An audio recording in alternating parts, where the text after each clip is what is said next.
L'extrême droite défend un projet raciste et violent. Il projette des attentats contre des personnalités politiques, incendie des mosquées, tabasse dans les rues. De Netanyahou à Trump, partout où l'extrême droite se trouve, nos droits reculent. Face à cet international réactionnaire, il est l'heure d'organiser la riposte populaire. La France n'est pas épargnée par cette offensive de l'extrême droite. Le gouvernement Bayrou Retailleau, nommé par Macron, reprend les idées les plus crasses de Le Pen et Bardella.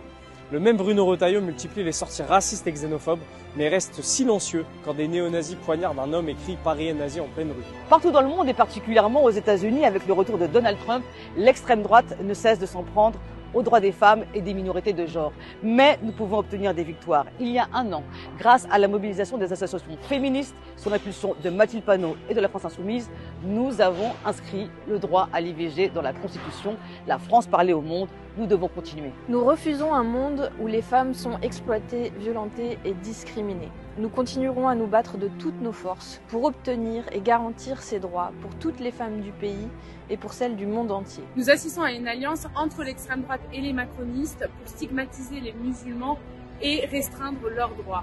Les macronistes et l'extrême droite, main dans la main, attisent la xénophobie, le racisme et l'islamophobie pour diviser le peuple français et pour masquer leur échec politique.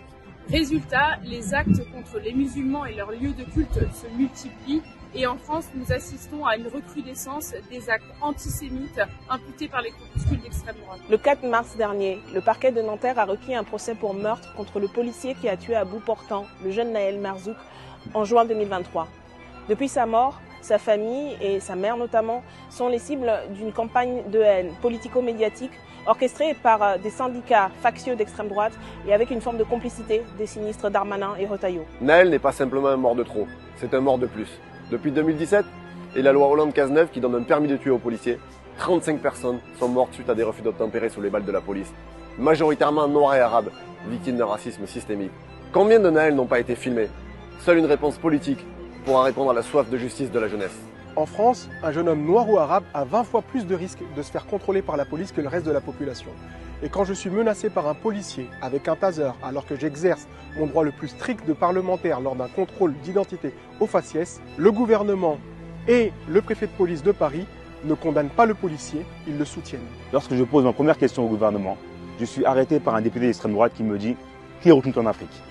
Voir qu'un élu de la République n'est même pas protégé par l'institution, se voir vilipendé devant des millions de Français, c'est une insulte pour nos compatriotes racisés qui le subissent aussi en plein cœur et dans leur chair. 9 milliardaires possèdent 90% de la presse. Les médias Bolloré font la part belle à Le Pen, Zemmour et Bardella. Pendant ce temps, leurs idées contaminent le reste du champ médiatique. C'est ainsi que Jean-Michel Apathy se fait sanctionner pour avoir rappelé des faits historiques avérés de crimes coloniaux de la France en Algérie. Alors que Barbara Lefebvre, quand elle fait l'apologie de crimes contre l'humanité à Gaza, elle reste en place.